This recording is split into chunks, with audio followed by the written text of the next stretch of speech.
I'm fine, ma'am. Thank you.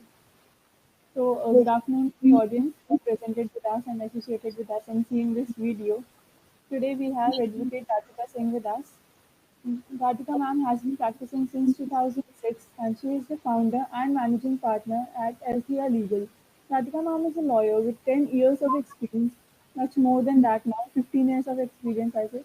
She Yeah. has pursued her LLM from King's College London and has worked with India's leading law firms like Remfry and Sagar and Luthra and Luthra. Her experience lies in advising clients on intellectual property rights, privacy and data protection, cyber laws, conducting due diligence, drafting license agreements, software development agreements, terms and conditions, privacy policies, employee agreements, and other business contracts. Her practice area includes website agreement and policy, cyber laws, POSH, IPR, and employment laws. She has also conducted various seminars for POSH.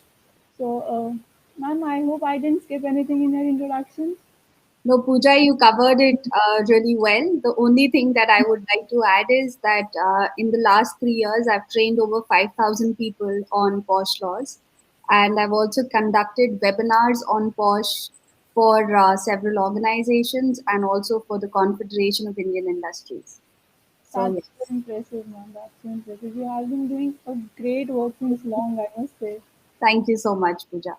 So, ma'am, because you have a great hold in Posh, I want to ask a few questions about Posh only that we have from our audience. Shall I start with my first question, ma'am? Absolutely, please. Yeah.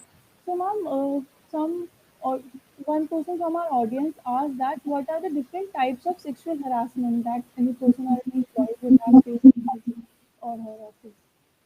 Understood. Got it, Pooja. So that's a very good question. A lot of people are under the impression that sexual harassment is only physical in nature.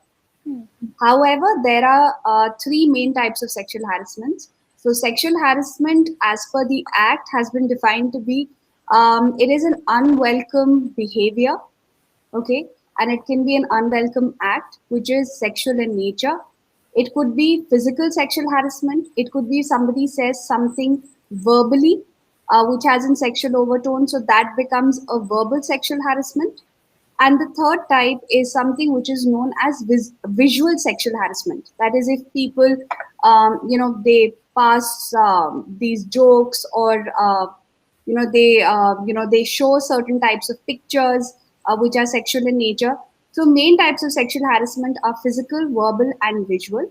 And in the case of an office or a company or an organization, if any of these three are asked in return for a favor by a senior management or by it could be a senior management, it could be a supervisor from a junior saying that if you go out on a date with me or if you enter into a relationship with me, then I will ensure that you get promoted. Then this form of sexual harassment also is known as quid pro quo, where the supervisor tells the person who's reporting to him or her saying that if you enter into a sexual into a form of a sexual relationship with me, then I'll ensure that you get promoted or I ensure that you do well. So Hmm. that is known as quid pro quo. And another form of sexual harassment could be where there is hostile work environment, where the work environment is such that there are rumors, where people are subject to, where people scream and shout, where they use foul language or they use language which has sexual overtones. Hmm. That comes within the purview of a hostile work environment. So these are the various types of sexual harassment that are covered under the Act. Okay. And ma'am, now we got to know that what are the different type of sexual harassment. So Yeah. one question that I wanted to ask personally, ma'am, that who can file this complaint? That only the employees who are associated with the office, only them they can file, or any other person can file as well. That's a very good question, I must say. So, as per the Act, it says that it can be an employee, like you rightly said, and as we know that this Act is generally is applicable only for women. So, if you look at the definition of an employee under the Act, it is very broad. So it defines, it says that An employee could be a co-worker, it could be a contract worker, it could be a freelancer, an intern, a probationer, or an apprentice. Okay.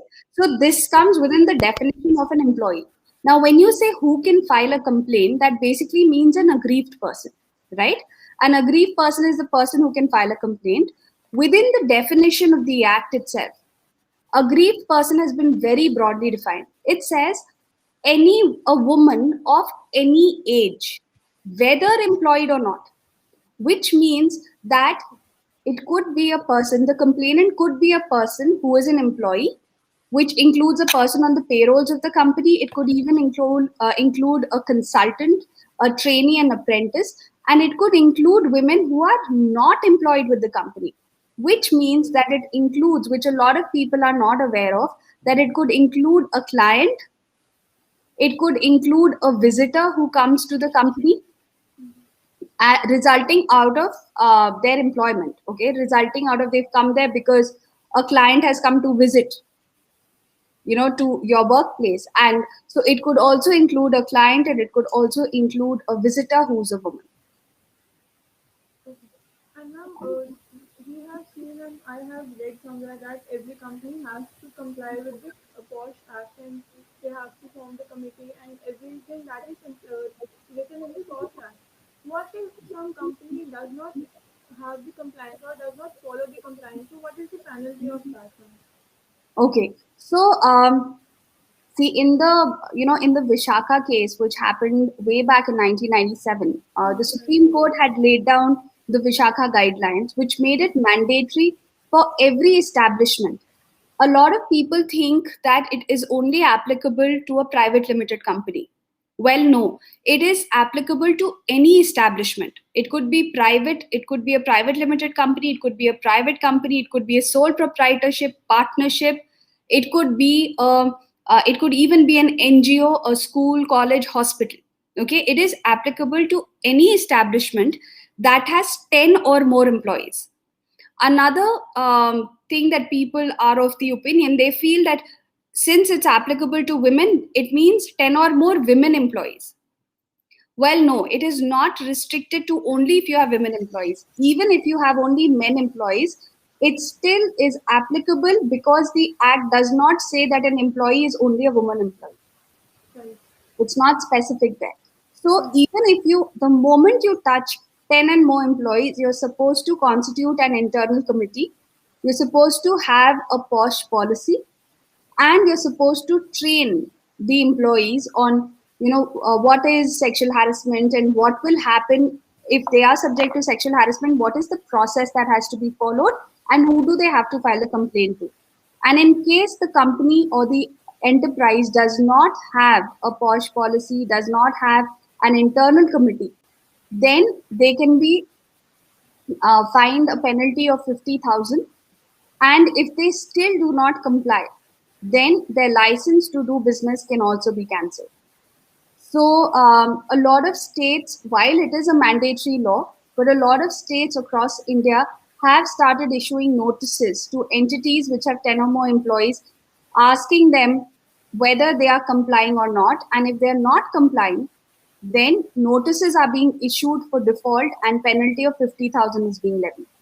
This is happening in Karnataka as well. Okay.